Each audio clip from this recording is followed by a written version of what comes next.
போக தனுசு ராசி இந்த தமிழ் புத்தாண்டில் எப்படி இருக்க போகுது, என்னென்ன எதிர்பார்க்கலாம்? இப்போ தனுசு ராசிக்கு பொறுத்தளவு இப்போ இருக்கக்கூடிய கிரக நிலைகள் வந்து பார்த்திங்கன்னா, அதாவது பாக்கியாதிபதி என்று சொல்லக்கூடிய சூரியன் வந்து 5ஆம் இடத்தில் புகழ் ஸ்தானம், வெற்றி ஸ்தானம், பதவி ஸ்தானம் என்று சொல்லக்கூடிய இடத்துல ரொம்ப வலிமையாக இருக்கிறார். அப்போ இது ஒரு ப்ளஸ் பாயிண்ட். அதே நேரத்தில் மைனஸ் அப்படின்னு பார்த்தோம்னா 4ஆம் இடத்தில் இருக்கக்கூடிய சனி செவ்வாய், இது வந்து வீடு சொத்து பிரச்சனைகள் இருந்தாலும் அது வெற்றியை ஏற்படுத்தி கொடுக்கும். பிரச்சனை கொடுக்க தான் செய்யும், ஆனால் கண்டிப்பாக வீடு இடம் வாகனம் போன்ற ஒரு பிரச்சனைகளிலிருந்து விடுபடக்கூடிய வாய்ப்பு இந்த ஆண்டு நிச்சயமாக உண்டு. அதில் வந்து மாற்றம், ஆனால் பிரச்சனை இருக்க தான் செய்யுது, ஆனால் அதிலிருந்து மிகப்பெரிய வெற்றி உறுதியாக உண்டு, அதில் மாற்றம் கிடையாது.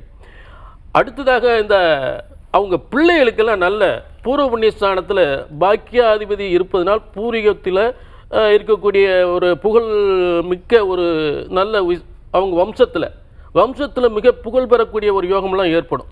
அவங்க பிள்ளைகளுக்கு நல்ல பதவி கிடைக்கும். பிள்ளைகளுக்கு உயர்ந்த ஒரு ஐஏஎஸ் ஆகோ ஒரு ஐபிஎஸ் ஆகோ ஒரு டாக்டராகோ ஒரு இந்த உயர்ந்த பதவி கிடைக்கிறதுக்கு வாய்ப்புகள் உண்டு.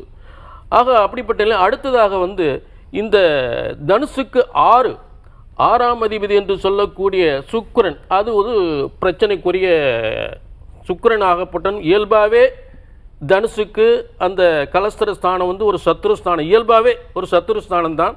அப்போ இந்த 5ஆம் இடத்தில் இருக்கும் பொழுது கொஞ்ச காலங்கள் வந்து அந்த விடுபட்ட, அதாவது ஏற்கனவே பிரிஞ்சவங்க ஒன்று கூடுறதுக்கு ஒரு வாய்ப்புகளை கொடுக்கும். தனுசுக்கு பிரிந்தவர்கள் ஒன்று கூறுவதற்கு வாய்ப்புகளை கொடுக்கும். ஆக ஏற்கனவே தனுசுக்கு நிறைய குடும்பஸ்தானத்தில் பிரிவு ஏற்பட்டு, சொத்துக்களில் பிரச்சனை ஏற்பட்டு, தொழிலில் பிரச்சனை ஏற்பட்டு, உயர் பதவி கிடைக்காமல் இருக்கிறவங்களுக்கு எல்லாமே ஒரு வெற்றி ஆண்டாக இந்த ஆண்டு உறுதியாக அமையும்.